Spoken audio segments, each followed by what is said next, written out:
ഇത് ഇപ്പം ഇത്ര തകൃതിയായിട്ട് നടക്കുന്നുണ്ട്. ചെർപ്പളശ്ശേരി പാലക്കാട് കാക്കാത്തോട് പാലം ഒലിച്ചു പോയതാ. അന്ന് ആ വേനൽക്കാലത്ത് ഇത് നല്ല കുറച്ച് പണിക്കാരും വെച്ച് ചെയ്തിരുന്നു വെച്ചാൽ ഈ ജനങ്ങളെങ്ങനെ ബുദ്ധിമുട്ടിപ്പിക്കണ്ട. ഇപ്പം കണ്ടില്ലേ, ഇപ്പം നല്ല തകൃതിയായി പണിയെടുക്കണം. ഇതന്ന് ചെയ്താൽ മതി. അന്ന് 2 പണിക്കാരെയും കൊണ്ടാണ് ഇവർ പണിയെടുത്തിയത്. അപ്പം എന്തായി,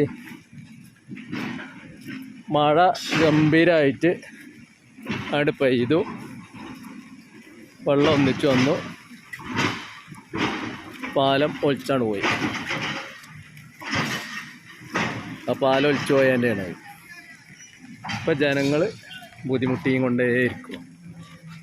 ഇപ്പോൾ വണ്ടി അവിടെ കച്ചേരിക്കുന്നത്ത് നിർത്തിയിട്ട് ബസ്സിൽ ഇറങ്ങി ഈ വയസ്സായ ആളുകളും ഇവരും അവിടുന്ന് നടന്ന് വന്ന് ഇതാ അവിടെ പോയി കയറണം. ചുരുങ്ങിയത് ഒരു 1/2 കിലോമീറ്റർ നടക്കണം. അപ്പോൾ ഇതൊന്നും ഈ സർക്കാരും PWD ഉദ്യോഗസ്ഥന്മാരൊന്നും കാണില്ലേന്നില്ല. ഇവർക്കുമില്ല അച്ഛനും അമ്മയൊക്കെ. ഇപ്പോൾ ഈ പണിയെടുക്കണത് അന്ന് എടുത്തതെന്ന് വെച്ചാൽ ഈ പ്രശ്നങ്ങളില്ല. ആ 10 ദിവസം കൊണ്ട് പണി തീർന്നേന്നു.